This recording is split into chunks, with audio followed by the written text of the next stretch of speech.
Enter the Griffin, Part 1. Prelude to the Lost Mines of Phandelver. This is a solo playthrough adventure for Dungeons and Dragons by HBO Rules, hosted on Tumblr.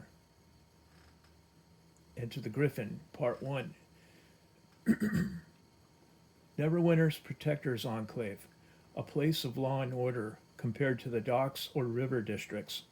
Our story begins with a local mob all player, the monk Zen Corbin, strolling to his morning meditation at the beach the day after his golden griffins won the tournament.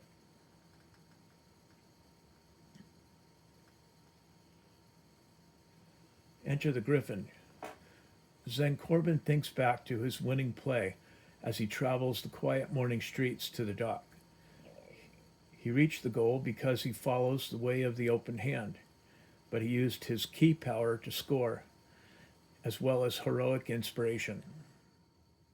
He always enjoys peace, wishing well upon all folks, but playing and winning for the Golden Griffins has made him unpopular with their rival, the Sea Wyverns.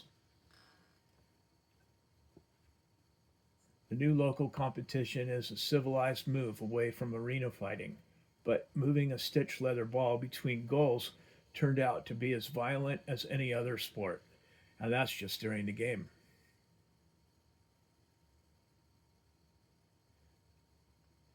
Zen travels through the dock district, Sea Wyvern territory. His own team is made up of the city's crafters, and his woodworking trade puts him solidly in their company. His rivals are the dock workers, sailors, and salty rogues of the harbor. There are some military and a few other trades that take up with them, but none of those are fine folks. Being a hero is always a matter of perspective, and to this angry rummy lout, the monk isn't at all welcome.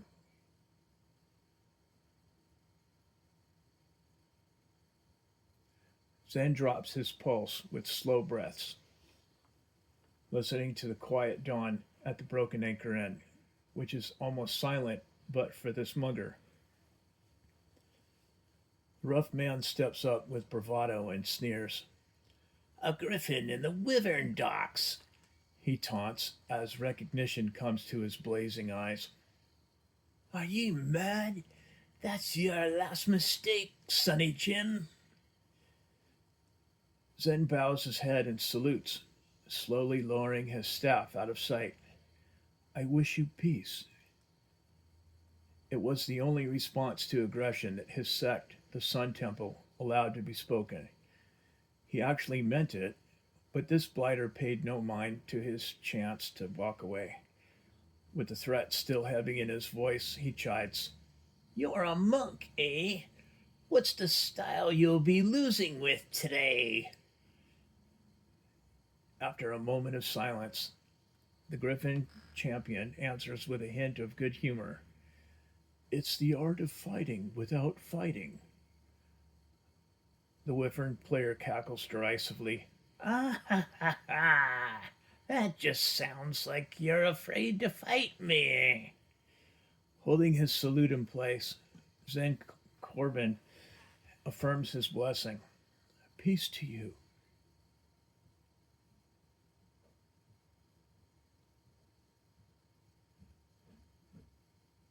Mohag the Wanderer, a solitary barbarian, feasts at the Broken Anchor Inn on Neverwinter's dock district. On this fine morn, his plans are to sign on for work at the Port Haven Adventurers Guild for a wagon escort job supplying Phandelver, a modest mining town 40 miles south and east down the high road to Leon. While stronger than most, faster than many, and tough as a bag of hammers, Mohag is a troubled soul, driven mad with the loathing of his racial enemies, which are many and varied, but chiefly goblinoids, orcs, and giants.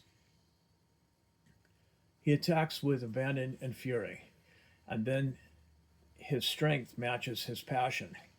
Mohag is on the path of the battle rager, though he hasn't yet crafted their spiked armor.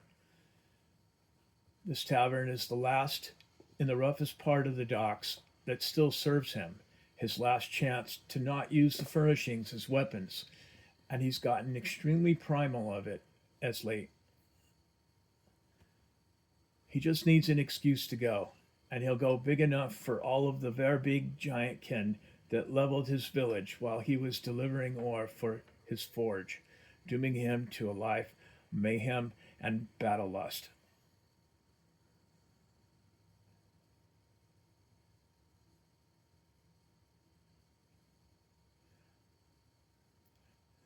The barbarian notices the mugging outside his window at the Broken Anchor and picks a champion in it. He grumbles to himself, "That skinny lad is gonna get his ass handed to him by that rummy mugger. He may should have slept in today, or stayed in bed altogether. Either way, I got a match with me meal, so it's looking a fine day." But even as he says as much against the wimp, there's something about him that compels Mohag to back him, an odd coolness that he's never witnessed and doesn't understand.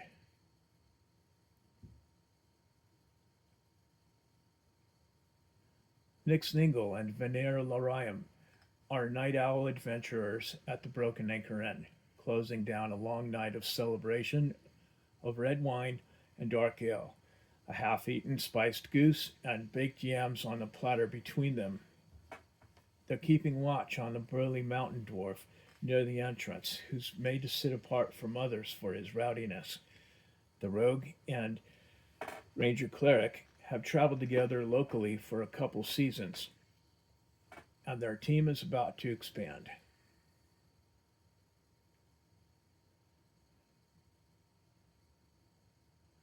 Nix is a foundling forest gnome who was raised by steps and nannies until her sage thirst for knowledge drew her away from her sylvan life in search of libraries and cities.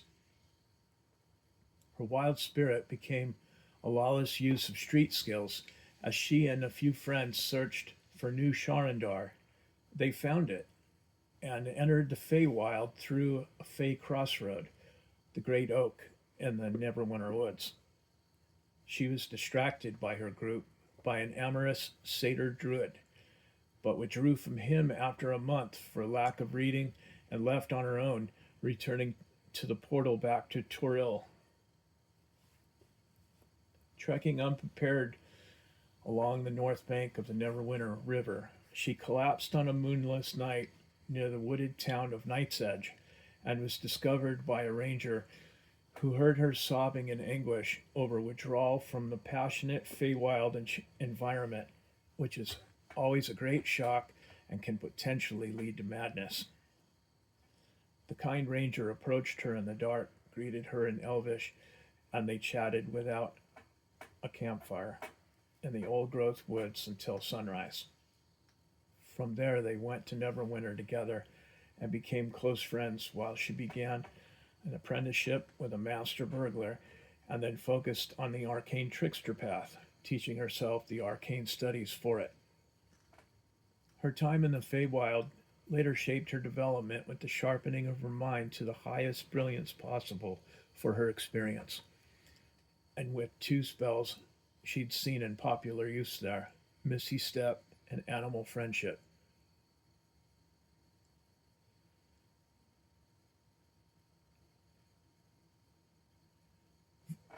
Vanir, a half elf of both wild and moon elf heritage, was the ranger who found Nyx alone, hungry, and distressed.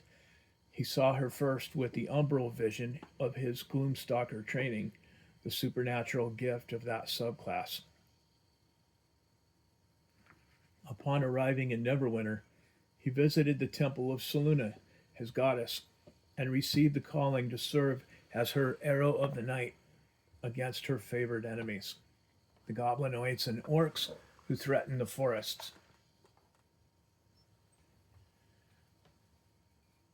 He's as likable as most half elves are, but usually too retiring and silent to be very sociable until he has a few ales, his favorite diversion.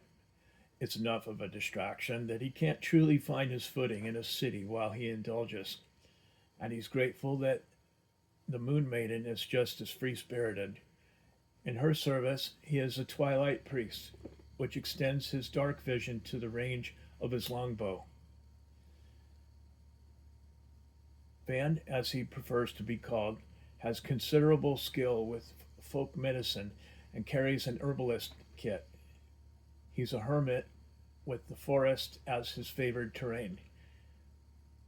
He keeps well with dwarfs and their culture, speaks their language, and prefers their stout ales.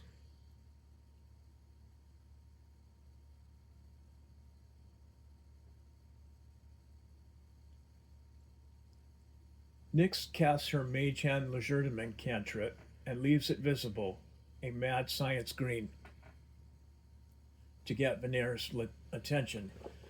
Taking the cue, he quickly removes his cowl before she starts goofing with it. He admits, she admits, in the influence of her cups, "My mentor left me last night when I told him about your umbral vision ability. Now he's off to be a gloom stalker and become unseen in darkness and to gain dark vision himself." She took a last bit of dark meat and fed herself with the hand before raising it high.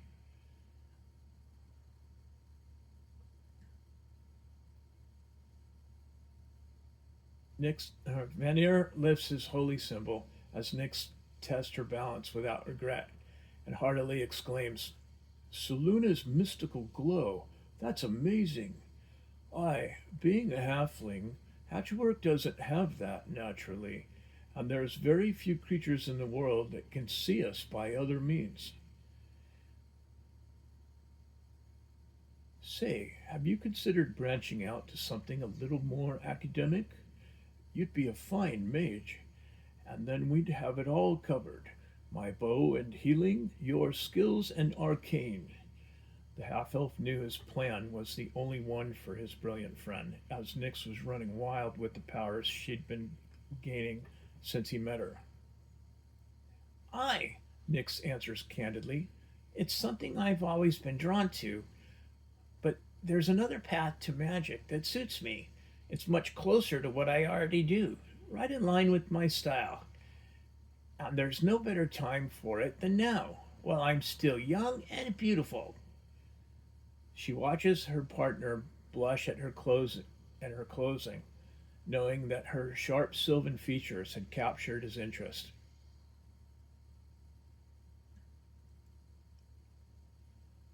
Venere relaxes as her mischievous spell ends, then wonders how dangerous she'll become with a full spell book in hand.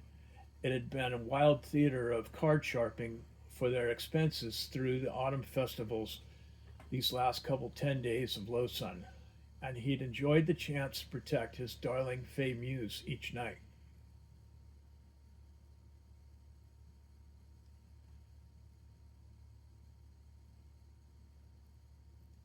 Just then, out on the street, the Wyvern Mobber takes a swing at Zen Corbin. "I'll have a piece of you!" As the thug steps in, the monk channels his chi power into a flurry of blows, gaining a third attack this round, and he swings his staff up and forward in a smooth arc as he steps to the left and away from the punch. He catches his attacker in the groin with the staff and punches his face in a vertical long fist. Wasting no time, the interception continues.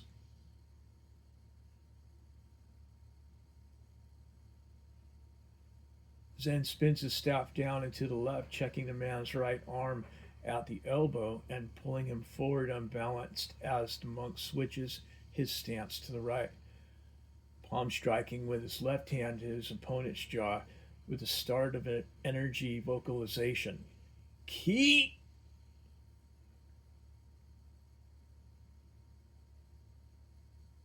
"Ya!" Stepping in with a crescent motion, Zen brings his left hand to his weapon and whips the back of it over in a fast arc, crashing down on the man's head, knocking him prone and pained.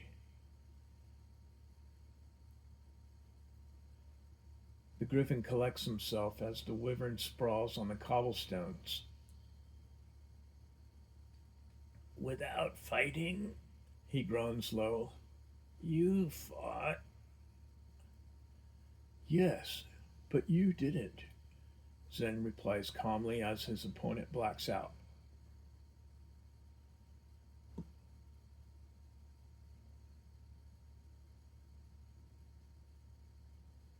Zen is quickly surrounded by wyvern players, one coming across from the butchery with his cleaver in hand.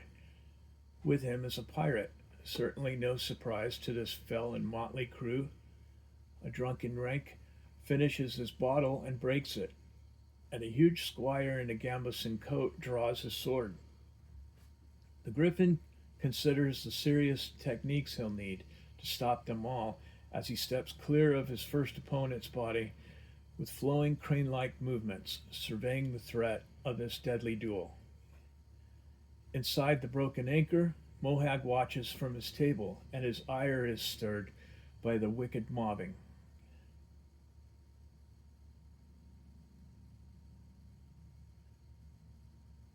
Seeing the crowd mobbing the lone monk enrages the barbarian, who keeps a strong code of honor despite his wildness. Downing his ale, horn, and two heartbeats, he rushes outside to join the fight armed with the fat drumstick, raving and ranting like a madman.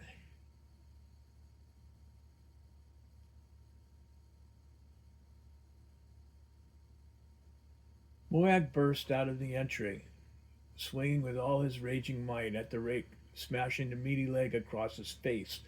It doesn't break, luckily enough, but the bone is the only part left as the meat flies away to some lucky wharf rat. Zen hears a rapier being drawn behind him, and the crunch of heavy boots just past that. As the big squire advances and steps awkwardly onto the arm of his fellow, the monk spins backward to the two opponents behind him.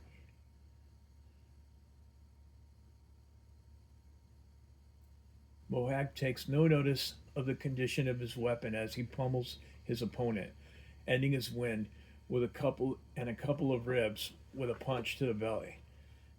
His arm spikes doing further damage as he follows up with a savaging rip. The squire stumbles forward over the thug's arm, too late and well out of range as Zen spins away, and the pirate misses as well with his backstabbing lunge. The monk catches the butcher with a staff strike to his neck, stunning him, and the man falls to his knees.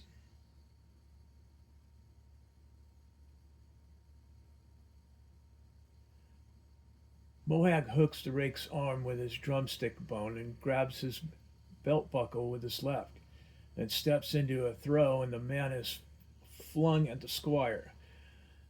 The big man turns in time for the impact, but is clobbered by it anyway. Zen kicks the butcher to the curb, and he tumbles away as the monk also strikes at the pirate.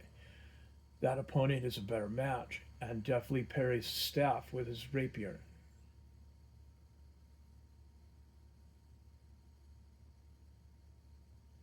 Nix and Veneer rouse to their feet as Mohag shouts and storms outside. The trickster sets her empty goblet down with a hop to the floor and draws her crossbow from over her back. With the normal use of her mage hand legerdemain cantrip, a bolt flies into place from her quarrel by the unseen force and knocks. She cocks the bow ready. The ranger stows his holy symbol while replacing his hood. They hear a melee now, the distinctive knock and ring of wood on steel, and the loud thumping of big fists. Mohag launches at the big squire with berserk fury, clubbing his jaw with the bone.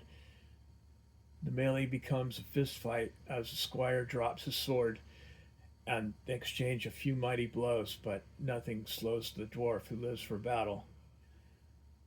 Zen Corbin finds a greater challenge with a pirate than he's known in a long time, and the cutthroat's blade commands respect as his footwork keeps him in the duel. They dance to a deadly tune.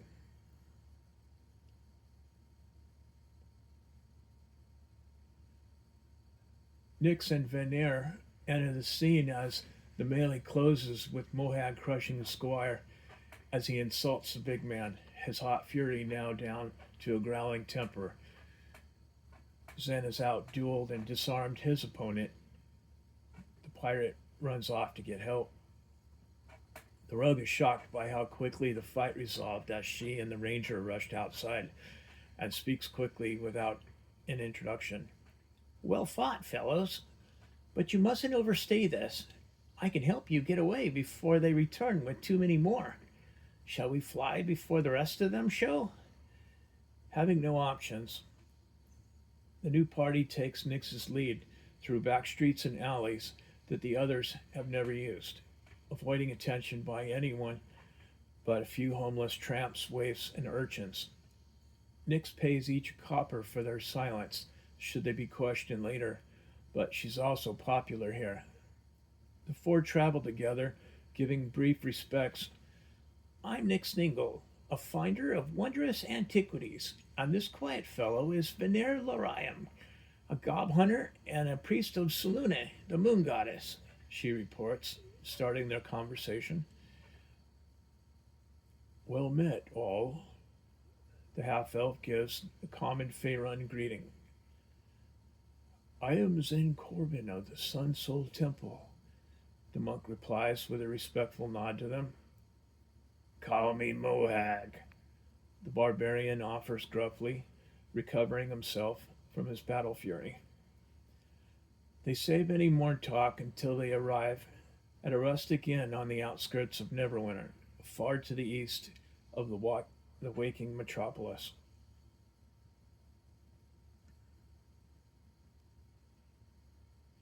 The party winds through nearly all of Neverwinter until they reach a welcoming business, the wind bringing pine and the clang of a dropped teapot from the kitchen. This is it, lads,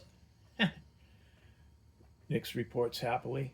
Sounds like the cook is hung over again. She laughs merrily, adding to the charm of this rural sanctuary. I think you'll like the Woodsman's Lodge, my favorite escape, far from the bothers and cares that found us today. We'll cool our heels a bit, have some tea, though half of you will want their red ale, shouts Veneer, giving a thumbs up as he interrupts from behind them. Mohag chuckles and turns back to wink his agreement. They laugh with the start of their brotherhood, feeling that a great connection is at hand. Zen listens to every creature, drinking in the rural morning tranquility as a smile overtakes him. This is his kind of day shaping up. The four adventurers go inside and greet the cook, who's up before the innkeeper. He's baking bread, and the smell of it finishing fills the place with a natural magic. Only the tea is ready now, and Zen and Nyx each get a cup, hers with fresh cream and honey.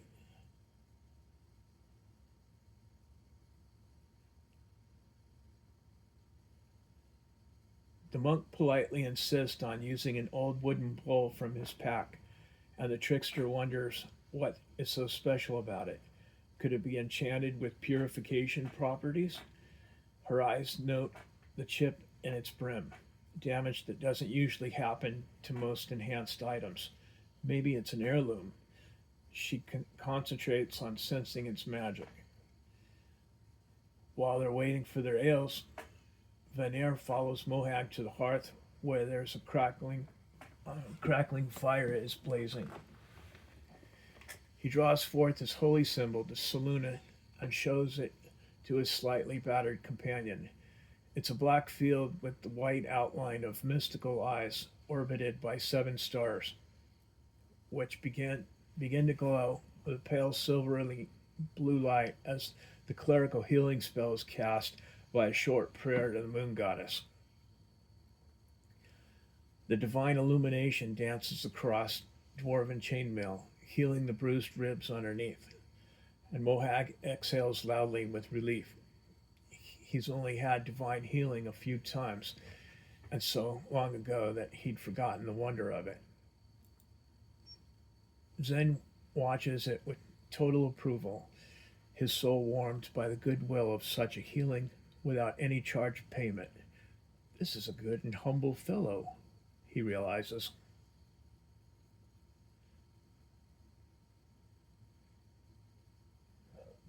The ale arrives with a cold drumstick, as requested, and Mohag wastes no time in getting the first couple of bites. Thanks to you and your moon mistress, Van Ear. He misses on the half elf's tricky name. Any dwarf will take a healing, but no other magics, if you get me. Van Eyre, pronounced Van Eyre, gruffly responds in Dwarvish. I've little else and none of it arcane, so no worries, my friend.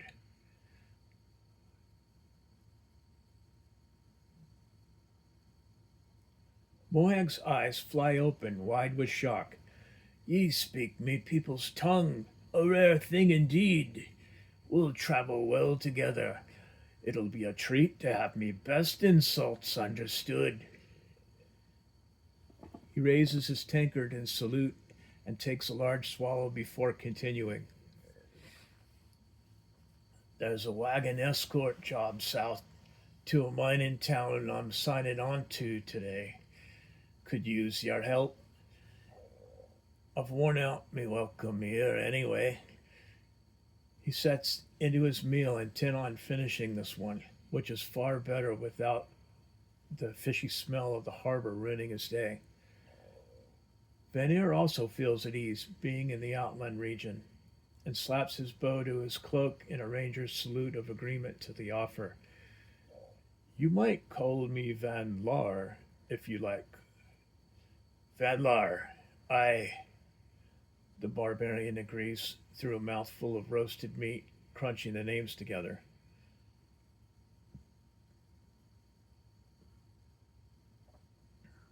Zen and Nix overhear the job offer and nod in agreement to it. The shaggy monk takes the initiative. I'll return to my order and collect my trade gear and give my farewells. I have little in the world, but I shouldn't leave without notice. Nix's response comes almost as a fencing riposte. I'm just the reverse. Keep my gear with me and never owe any goodbyes. Her eyes light up with mischief in this idle moment. It's time to test this man and see if she can beat him at her game.